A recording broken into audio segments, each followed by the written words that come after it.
Hey there, this is Adrienne, Five House Rocks Vipers with Five House Mosaics. And I'm here today to share a little bit about my love for all things arts, crafting, and where I see my art and craft navigating towards and graduating in the future. Life is tough. It sometimes throws you curveballs, but art is love. Art is life. Art is strength. Art gives you a release from the problems of the world. It's therapeutic. It allows you to create something beautiful that your whole entire community can participate and share. At the top of this year, just as everything started getting quarantined, I lost my main source of income, which was working with the education system. I've been teaching for the better part of many, many years now. And that pretty much wiped it all out. And I started delving in my art. I started sewing more. I started crafting more, baking more, creating more. I had time to sit and think about where I wanted the next couple of years of my life to navigate towards. And instead of me becoming a full-time artist as my retirement gig, I realized that now I might have to really step it up and look at how can I really move this clock forward so that the things that I've been creating on a one-off as clients come and ask for you to do a project here and there could become more of a full-time gig for me.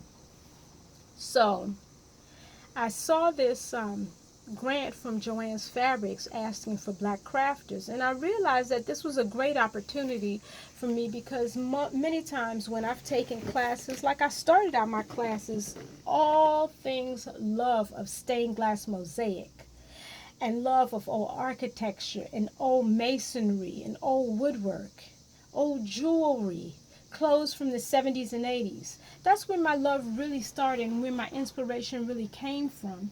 And even when I created this signature piece, I started looking around at the classes, and most of the times as you go farther and farther up on the scale of more advanced art, there are very few artists of color that either teach these classes or are really indulging these classes in a more professional way.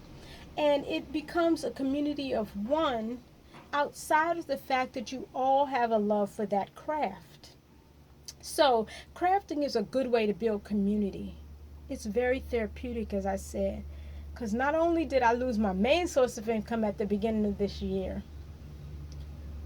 but which made being able to indulge in my art, like being able to buy enough fabric to make these jabots that I became obsessed with, or creating these beautiful skirts, like learning how to work with this tool and this beautiful elastic that I found at Joann's Fabric, or being able to change a sundress that had limited usefulness into a beautiful skirt that was much more versatile, and being able to create things.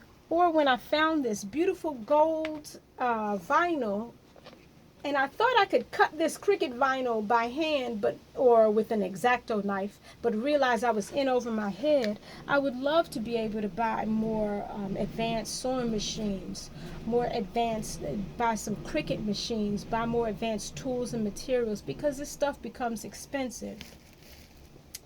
And with limited income, most people can't afford to indulge in like just crafting for crafting's sake if they're not making something either to wear or making something for business. And so I know that my business is about to transition into becoming my full-time gig because it's been such a source of therapy for me, because even at the top of this year, a few months ago, I lost one of my most prized possessions, which was I lost my mom to medical negligence. And had it not been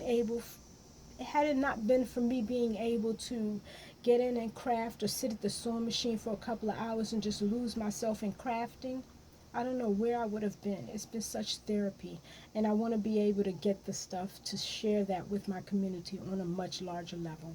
and I appreciate it.